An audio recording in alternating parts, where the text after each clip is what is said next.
نور foundation کے تحت چلنے والے شعبہ حفظ میں دستار بندی کا مختصر پروگرام منعقد کیا گیا۔ حافظ اقبال قاسمی استاد مدرسہ فرقانیہ گونڈا نے اس پروگرام میں صدارت فرمائی۔ انہوں نے کہا قرآن کی تلاوت سے سکون ملتا ہے اور آپ عصری تعلیم میں جتنا بھی آگے بڑھیں گے قرآن آپ کی رہنمائی فرمائے گا۔ یہ وہی قرآن ہے جس کے لیے لکھنؤ کے مشہور شاعر جناب تسنیم فاروقی نے کہا تھا، سفر میں ہے ابھی قرآن کا ایک ایک گل بوٹا، گزرتی جائیں گی صدیاں معانی کھلتے جائیں گے۔ اس موقع پر مولانا مطیع الرحمان ابو عوف نے اپنے بیان میں فرمایا کہ قرآن مجید کا حافظ ہونا اللہ کا خصوصی انعام ہے۔ بقول رضوان فاروقی، اس کے سر پہ تاج رکھا جائے گا جس کا بیٹا حافظ قرآن ہے، آتش دوزخ سے کیا ڈرنا انہیں جن کے سینوں میں سجا قرآن ہے۔ حافظ ابو اللیث جن کی آج دستار بندی ہوئی، ان کے والد بزرگوار عبید اظہر صاحب نے اپنے تاثراتی کلمات پیش کیے۔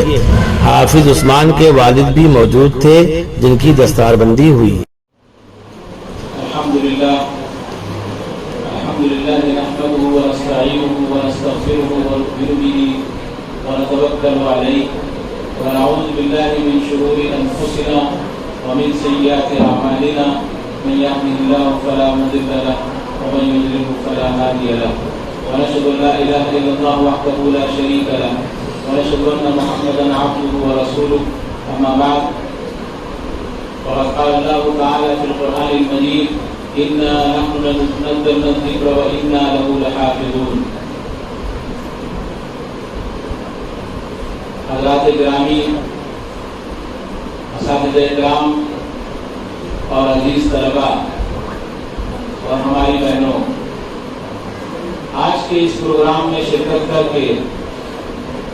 مجھے بڑی سعادت محسوس ہو رہی ہے، اس لیے کہ اس پروگرام کی نسبت اس عظیم کتاب سے ہے جو ساری دنیا میں سب سے بڑی کتاب ہے اور سب سے زیادہ پڑھی جانے والی کتاب ہے، جو صرف ایک کتاب ہی نہیں ہے بلکہ ایک دستور زندگی ہے، ایک نظام حیات ہے۔ اس کتاب کا حفظ کرنا، اس کے لفظ لفظ کو حرکات و سکنات کے ساتھ یاد کرنا، یہ محض اللہ تعالیٰ کی توفیق اور اس کے فضل سے ہی ممکن ہے۔ ہم میں سے ہر ایک کا تجربہ ہے کہ اگر ہم کو ایک سورت یاد کرنی ہے، ہم کو کچھ دعائیں یاد کرنی ہے، ہم کو کوئی اقتباس یاد کرنا ہے، ہم کو کوئی عبادت یاد کرنی ہے تو بڑی مشکل ہوتی ہے، بڑی مشقت ہوتی ہے، اور بعض لوگ تو ایسے ہوتے ہیں جن کے لیے ممکن نہیں ہوتا ہے کہ وہ ایک صفحے کو یاد کریں، ایک اقتباس کو یاد کر لیں، یا صورتوں کو یاد کرتے ہیں اور ذہن سے وہ صورتیں نکل جاتی ہیں۔ اس کے بعد اتنی ساری صورتوں کو یاد کرنا، اتنے پاروں کو یاد کرنا، اتنے صفحات کو یاد کرنا کہ کسی انسان کے بس کی اور اس کی استطاعت کی بات نہیں ہے، یہ محض اللہ تعالیٰ کی توفیق سے ممکن ہوتا ہے۔ اس لیے بہت بڑی سعادت ہے جس کو اللہ تعالیٰ حافظ بناتے ہیں، اس کے لیے بھی سعادت کی بات ہے، اس کے والدین کے لیے، اس کے خاندان والوں کے لیے، اس کے اساتذہ کے لیے، اس کے ادارے کے ایک ایک فرد کے لیے۔ اس لیے آج جو خوشی محسوس ہو رہی ہے اور ہمارے جذبات، جیسا کہ ہم نے ابھی ایک طالب علم کے والد محترم کے تاثرات کو سنا کہ آج جذبات پر قابو نہیں ہے، یہ محض اللہ کے اس فضل کی وجہ سے اور اس سعادت کی وجہ سے ہمارے دلوں کے اندر جو مسرت ہے اور جو خوشی ہے اس کی وجہ سے ایسا ہو رہا ہے۔ اللہ تعالیٰ نے قرآن کریم کی حفاظت کی ذمہ داری لی ہے اور یہ اسی کا ایک ہلکا سا ایک اثر ہے کہ اللہ تعالیٰ نے ذریعہ بنایا چھوٹے چھوٹے بچوں کو قرآن کریم کو اپنے سینوں میں محفوظ کرنے کا۔ اور اس دنیا کے اندر بہت سے ملک ایسے رہے کہ جہاں اسلام کا نام لینا، اللہ کا نام لینا، عبادت کرنا، اذان دینا، اسلامی نام رکھنا، اسلامی لباس اختیار کرنا، اسلام کے کسی شعار کو استعمال کرنا، اسلام کی کسی شناخت کو باقی رکھنا یہ ناممکن ہو گیا تھا۔ لیکن جب وہ نظام ختم ہوا اور زوال ہوا تو بہت سے حفاظ اور بہت سے علماء نظر آنے لگے۔ بہت دور کی بات نہیں ہے، ابھی یعنی 1970 اور 80 کی دہائی میں ہم نے دیکھا کہ جب روس کا زوال ہوا تو اس سے اسلامی ریاستوں کا وجود سامنے آیا۔ ایسے ماحول میں جب اسلامی نام نہیں لے سکتے تھے، رکھ سکتے تھے، جب کسی اسلامی تعلیم کو نہیں حاصل کر سکتے تھے، جب کسی اسلامی شعار کو نہیں اپنا سکتے تھے، قرآن کریم کے علم کو کیسے باقی رکھا گیا؟ تو پہاڑوں کی غاروں کے اندر اور پوشیدہ جگہوں پر انہوں نے قرآن کریم کی تعلیم کو عام کیا اور اس کو جاری رکھا، اور اللہ تعالیٰ نے ان کی حفاظت فرمائی۔ پھر جب اس ملک کا زوال ہوا تو بہت بڑے بڑے رقبے والی ریاستیں وجود میں آئی جہاں بے شمار علماء اور حفاظ نظر آئے۔ تو یہ محض اللہ تعالیٰ کا فضل ہے۔ اللہ تعالیٰ اپنے خاص بندوں کو یہ سعادت اور توفیق دیتا ہے۔ بہت سے بچے حفظ میں داخل ہوتے ہیں، بہت سے اساتذہ، بہت سے والدین اپنے بچوں کو درجات حفظ میں داخل کرتے ہیں، ان کے لیے دعائیں کرتے ہیں، لیکن ان کو حفظ کی تکمیل کی سعادت نہیں ملتی۔ جب یہ سعادت ہم کو مل گئی تو اس سعادت کے بعد بہت سی ذمہ داریاں عائد ہوتی ہیں۔ ان میں سب سے بڑی ذمہ داری یہ ہے کہ اس کو باقی رکھنا، قرآن کریم کے حفظ کو باقی رکھنا، اور اس کے باقی رکھنے کے لیے بھی اسی طرح محنت مطلوب ہوتی ہے جس طرح کی حفظ کرنے میں محنت ہوتی ہے۔ اس کے باقی رکھنے کے لیے ہم تلاوت کا اہتمام کرتے رہیں، خاص طور سے پانچوں نماز کے وقت میں نماز سے کچھ پہلے وقت دے دیں اور نماز کے بعد تھوڑا سا وقت دے دیں، یہ کافی ہو جائے گا اس کو باقی رکھنے کے لیے۔ لیکن اس ذمہ داری سے بھی بڑھ کر ایک ذمہ داری ہے، اور وہ ذمہ داری تمام مسلمانوں پر عائد ہوتی ہے، اور وہ ہے قرآن کریم کے نزول کے اصل مقصد کی طرف آنے کی۔ قرآن کریم کا نزول کیوں ہوا، اور قرآن کریم کی جو آیات نازل ہوئی ان آیات کا پس منظر کیا تھا، ان کے نزول کے اسباب کیا تھے، اور قرآن کریم کی آیتوں میں ہم کو کیا پیغام ملتا ہے۔ ہم یہ بہت آسانی کے ساتھ کہہ دیتے ہیں کہ قرآن کریم ایک نظام حیات ہے، ایک نظام زندگی ہے، ایک دستور العمل ہے، لیکن ہماری زندگیوں میں کتنا قرآن کریم پایا جاتا ہے، ہماری فکروں میں قرآن کریم کی کتنی جھلک محسوس ہوتی ہے، ہم اس پر کبھی غور نہیں کرتے۔ یقیناً قرآن کریم ایک نظام زندگی پیش کرتا ہے، اس نظام زندگی کو اپنانے اور اس کو عام کرنے کی ضرورت ہے، اور اس کے لیے لازم ہے کہ ہم قرآن کریم کی ایک ایک آیت پر غور کریں، تدبر کریں، اس کو سمجھیں اور اس کی باریکیوں تک جائیں، اس کے اسرار و رموز سے واقف ہوں، اس کے اسباب نزول سے واقف ہوں، اس کی تفسیر سے واقف ہوں، اس کی توضیح سے واقف ہوں، اور اس کے اندر جو پیغام دیا گیا ہے اس پیغام کو لوگوں تک عام کریں اور اس کو خود سمجھیں۔ اس کے لیے لازم ہے کہ ہم قرآن کریم سے متعلق جو بھی علوم و فنون ہیں ان کو اختیار کریں۔ مثلا عربی زبان کی تعلیم کو حاصل کریں، عربی زبان کی تعلیم حاصل کرنے کے لیے جو چیزیں معاون ہیں ان کو حاصل کریں، اور ہم قرآن کو سمجھنے کے لیے جو بھی ہمارے لیے چیزیں معاون ہو سکتی ہیں ان چیزوں کو ہم اختیار کریں۔ یہ ایک لازمی چیز ہے، اس لیے کہ قرآن کریم ایک ایسی کتاب ہے جس میں آپ کو تاریخ بھی ملے گی، جس میں آپ کو تنبیہ بھی ملے گی، جس میں آپ کو دستور بھی ملے گا، جس میں آپ کو احکام بھی ملیں گے، جس میں آپ کو نواہی بھی ملیں گے۔ ساری چیزیں قرآن کریم کے اندر ہیں، یہاں تک کہ اس دنیا کے اندر جو علوم و فنون رائج ہیں، ہم اس کا جو بھی نام دیتے ہوں، چاہے اس کو ہم میتھ کہتے ہوں، چاہے اس کو ہم سائنس کہتے ہوں، چاہے اس کو ہم زولوجی کہتے ہوں، پوری دنیا میں کائنات کے کسی بھی نظام سے متعلق جو علوم و فنون رائج ہیں وہ قرآن کریم کے اندر موجود ہیں، اور جو لوگ قرآن کریم کا مطالعہ کرتے ہیں اور اس کے ماہرین ہیں، انہوں نے ان فنون کو ظاہر کیا ہے، ان کا اشاریہ کیا ہے، ان کا انڈیکس کیا ہے، اور دنیا کے سامنے یہ بات آ چکی ہے کہ قرآن کریم تمام علوم و فنون کا جامع ہے۔ اس لیے ہم قرآن کریم کو اپنا مقطع نظر بنائیں، ہم اس کا مطالعہ کریں، ہم اس کی گہرائی میں جائیں، ہم اس کی باریکیوں کو دیکھیں، اس کے جو مفسرین ہیں صحابہ کرام میں ان کی تفسیروں کو ہم پڑھیں، جو احادیث سے اس کی تفسیر ہوتی ہے ہم ان کا مطالعہ کریں، جو کتابیں آ چکی ہیں قرآن مجید کی تفسیر کی، وہ عربی زبان میں ہوں یا اردو زبان میں ہوں، ان کا مطالعہ ہم کریں، اپنے علم کو وسیع کریں، اپنے علم کو وسیع کریں اور قرآن کریم کے لفظ لفظ پر تدبر کریں، تبھی قرآن کریم کا حق ادا ہو سکتا ہے۔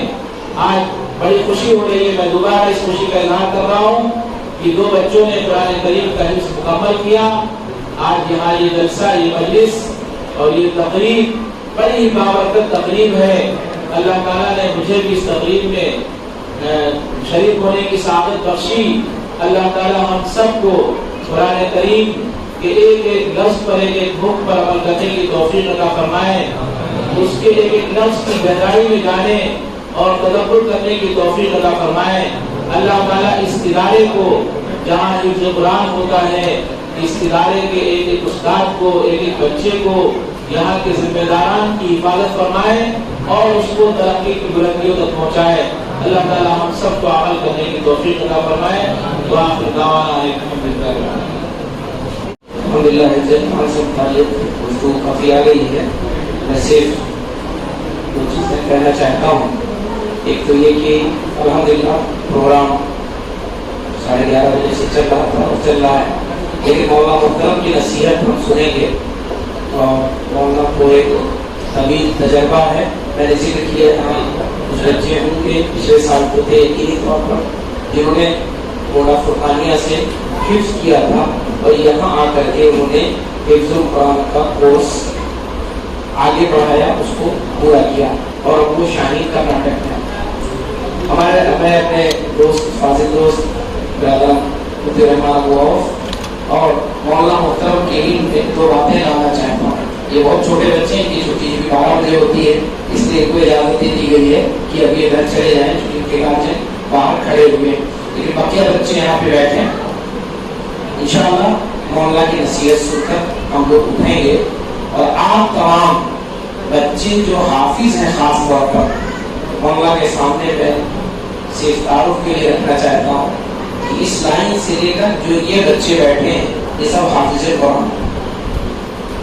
اور ادھر جو بچے ہیں وہ حفظ قرآن کر رہے ہیں، اس میں سے 17 پارے تک بھی پہنچ چکے ہیں اور 2 پارے اور 3 پارے کی۔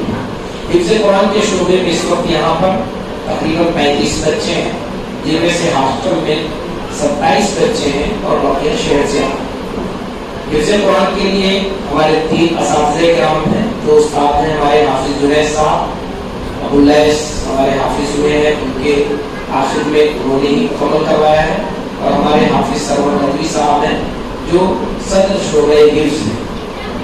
ان کے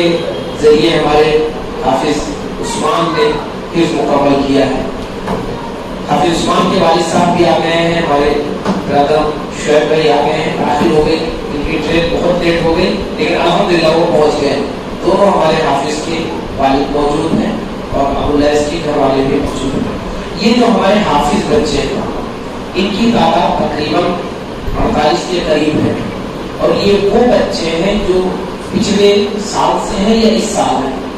یہ وہی پروگرام ہے جس پر آپ سے مجھے یاد ہے کہ 93 میں جب میری آپ سے ملاقات ہوئی تھی، اور اس کے بعد سن 2000 میں جب میں مدینہ منورہ سے واپس آیا تھا پھر آپ سے ملاقات ہوئی ہے، تو آپ کی فکر مندی تھی کہ کیا کچھ نیا کیا جائے مدرسوں کے سلسلے میں۔ یہ ایک تجربہ ہے جو شاہین اکیڈمی نے کیا ہے کہ حافظ بچوں کو اگر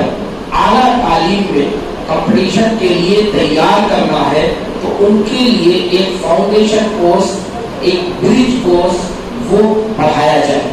تاکہ وہ براہ راست 9ویں اور 10ویں کے لائق بن سکیں۔ یہ بہرحال ایک چیلنجنگ مرحلہ تھا شاہین نے اس کو بہت اچھا کیا ہے اور اچھے رزلٹ ہے اس کے. ان بچوں کے لیے بنیادی طور پر 4 سال کا وقفہ درکار ہو. پہلے سال میں یہ 3 مہینے فاؤنڈیشن کورس کو اور اگلے 6 سے 7 مہینے 9ویں جماعت کے پورے مکمل کورسز کو پڑھیں گے. پھر 1 سال یہ بورڈ کی تیاری کریں گے. 11ویں اور 12ویں جماعت جو انٹر کہلاتا ہے اس میں یہ اپنے اپنے فیلڈ کے لحاظ سے چوائس کریں گے اور اس لحاظ سے کمپٹیشن کی تیاری کرتے ہوئے اپنا انٹر مکمل کریں گے. ان بچوں کو پورا اختیار ہے اور اس ماحول میں رکھنے کی 2 وجہ. ایک تو ان کا پورا بیک گراؤنڈ مدرسے کا اور دینی ماحول کا ہے, تو ان کے اس دینی ماحول کی حفاظت کرتے ہوئے اور اس کے مدرسے بیک گراؤنڈ کو باقی رکھتے ہوئے انہیں اعلیٰ تعلیم کے لیے تیار کیا جائے, یہ بہت بڑی ضرورت ہے. اس لیے یہ کسی کالج اور یونیورسٹی میں جا کر کے یا تو ڈسٹرب ہو جاتے ہیں یا گم ہو جاتے ہیں یا اپنی تعلیم مکمل نہیں کر پاتے, اور جو مکمل کرتے ہیں وہ اپنی شناخت کھو بیٹھتے ہیں. عام طور پر یہ تجربہ الحمدللہ اس ماحول میں ان کے لیے پورا موقع ہے کہ اپنی شناخت بھی باقی رکھیں, اپنے حفظ کی بھی حفاظت کریں. یہاں ان کے دور کا بھی نظم ہے اور ان کی ذمہ داری ہے کہ استاد سے اپنے سبق کو, اپنے دور کے اپنے آموختہ کو, قرآن کو مضبوط کرتے رہے. اور ابھی الحمدللہ ہمارے محترم قاری صاحب بھی آ گئے ہیں جو دراصل شعبے حفظ کے لیے ہیں لیکن ان بچوں کے لیے بھی ہے وہ, اور بہترین موقع ہے کہ ان میں سے جو بچے چاہیں اپنی قیادت بھی اچھی کر سکیں, کیونکہ بسا اوقات حفظ کے دوران انہیں کم موقع ملتا ہے, بعد میں ان کے لیے ایک موقع فراہم. دوسری چیز یہ کہ انٹر کرنے کے بعد اگر ان میں سے کوئی چاہے تخصص فی شریعہ دینی علوم کو حاصل کرنا تو اس کے بھی بہترین مواقع ہے کہ بڑے اداروں میں جا کر کے یہ تخصص فی شریعہ کریں. گویا حافظ قرآن انٹر اور عالم بن سکتے ہیں. حافظ قرآن انٹر اور ماڈرن سبجیکٹ میں جا کر کے یہ ڈاکٹر, انجینئر یا جج یا سول سروسز میں جا کر کے گریجویشن کر کے اپنے مستقبل کو بہتر بنا سکتے ہیں. تجربہ ایسا ہے کہ ابھی شاہین کا جو اس سال کا رزلٹ ہے 5 حافظ بچوں نے ان کے یہاں نیٹ میں کوالیفائیڈ کیا ہے, یعنی اب وہ MBBS کریں گے. یہ ان کے مین سینٹر کا رزلٹ ہے. 2 حافظ بچے ہمارے دوست یونیورسٹی میں تھے قاضی, ان کے دونوں بچے حافظ ہیں اور دونوں نے اس سال نیٹ کوالیفائیڈ کیا ہے. ٹوٹل اس سال کا جو سروے ہے وہ تقریباً 20 ایسے بچے ہیں جو حافظ بھی ہیں اور انہوں نے نیٹ میں بہترین نمبرات حاصل کیے ہیں. موجودہ حالات میں آج جو ہماری سوسائٹی اور سماج ہے اس میں ایک بڑی تعداد حافظ بچوں کی ایسی ہے جو ماڈرن سبجیکٹ میں جانا چاہتے ہیں. ابھی ہمارے عبید آزاد صاحب سے بات ہو رہی تھی کہ ماشاءاللہ آپ کا بچہ حافظ ہو گیا, دور کرنا لازمی ہے, وہ کرے گا, لیکن اس کے بعد کیا بنے گا؟ انہوں نے کہا اس کی خواہش ہے کہ وہ ڈاکٹر بنے. تو آج تقریباً 50 سے 60% بچوں کی یہ ان کی بھی خواہش ہے, ان کے گھر والوں کی بھی خواہش ہے, اور یہ خواہش اسی وقت پوری ہوگی جب وہ ماڈرن سبجیکٹ کو اچھے سے پڑھیں گے اور اس میں وہ اتنی صلاحیت پیدا کریں گے کہ وہ آگے اپنے کمپٹیشن میں جا سکیں. آج تعلیم نہایت ہی مشکل ہے, نہایت ہی محنت طلب ہے اور اس طرح کی ہے کہ اگر یکسوئی کے ساتھ اس میں لگا جائے تو اس میں کامیابی بھی ملے گی. یہ بھی ہے آج تعلیم یہ اوپن ہے سب کے لیے. 16 لاکھ بچے جو نیٹ میں شریک ہوئے اس میں کوئی ایگزامنر یہ نہیں جانتا ہے کہ یہ بچہ کون ہے, کس کے گھر کا ہے. پورا چانس ہے آپ کے لیے کہ آپ کمپٹیشن میں بیٹھے اور ان 16 لاکھ میں جس میں سے صرف زیادہ سے زیادہ 10 سے 12 ہزار بچوں کا ایڈمیشن ہوگا, آپ اس میں اپنا مقام پیدا کریں. تو آپ کے لیے پورا چانس ہے. حافظ بچوں کے 2 جیسے امکانات ہیں جسے آپ بہتر جانتے ہیں. میں صرف اشارہ کرنا چاہتا ہوں کہ حافظ بچے الحمدللہ ذہین ہوتے ہیں. قرآن حفظ ہو جانا یہ اللہ کی نعمت اور ان کی ذہانت کی دلیل ہے.